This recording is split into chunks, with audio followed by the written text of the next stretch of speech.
చేవెళ్ల నియోజకవర్గం BJP senior నాయకులు షేరి నరసింహరావు గారు. షేరి నరసింహరావు గారు అసలు ఎవరు ఏంటంటే ఏం చెప్తారు మీరు? సామాజికంగా ఎదుగుతూ పొలిటికల్కి వచ్చినటువంటి వ్యక్తినమ్మ. అలాంటి నరసింహరావు గారు సడన్గా లాస్ట్ ఎలక్షన్స్లో బీఆర్ఎస్ పార్టీలోకి మీరు జంప్ అవడం జరిగింది. అంటే మీరు పదవి కోసం ఆశపడి వదిలేసి వెళ్ళిపోయారంటారా పార్టీని?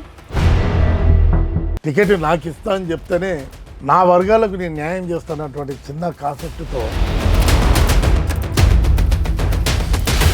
అంటే అగ్ర కులస్తులు ఎవరైతే ఉన్నారో వాళ్ళ మీద మీరు ఎక్కువగా మండిపడుతూ ఉంటారు, ఫైర్ అవుతూ ఉంటారు. ఎందుకు అలాగా మీరు బిహేవ్ చేస్తూ ఉంటారంట?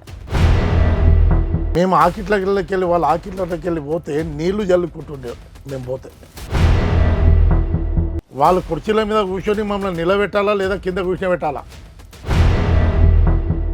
అద్దంకి దయాకర్ మొత్తము ఆయన దళిత వర్గాలకే పనిచేస్తుంటాడు. ఇవాళ దయాకర్ గారి మీద దయ కరుణ చూపిస్తున్నారు కదా మీరు. అంటే తను మీ పార్టీకి సంబంధించిన వ్యక్తి కాదు. అంటే ఆయన మీ కులపోడని సపోర్ట్ చేస్తున్నారా?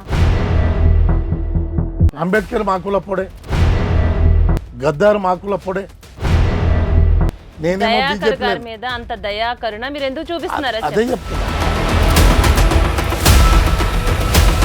ఇవాళ రేవంత్ రెడ్డి సీఎం అయిండు, ఎట్లయిండమ్మా?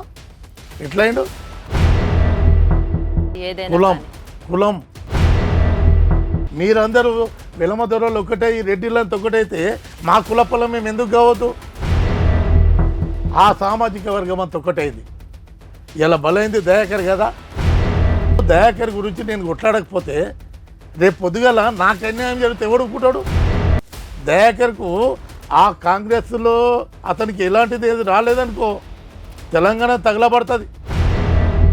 ఆయనకి అన్యాయం జరిగితే, దయాకర్ గారికి అన్యాయం జరిగితే ఎంత పెద్ద ఎత్తున ఉద్యమం చేయడానికి మీరు సిద్ధంగా కులం కులం మొత్తం బీజేపీ కాదు కులం. అలాంటప్పుడే మీరు చిన్న వయసు నుంచే గద్దర్ గారితో కూడా మీరు ప్రయాణం చేసినటువంటి సందర్భాలు ఉన్నాయని విన్నాను. ఆ పాటలు, ఆ మాటలు, ఆ చేతలే కదా ఇట్లా మాట్లాడాలని మాకు కోచింగ్ అల్లకెళ్ళే కదా మేము నేర్చుకుంది.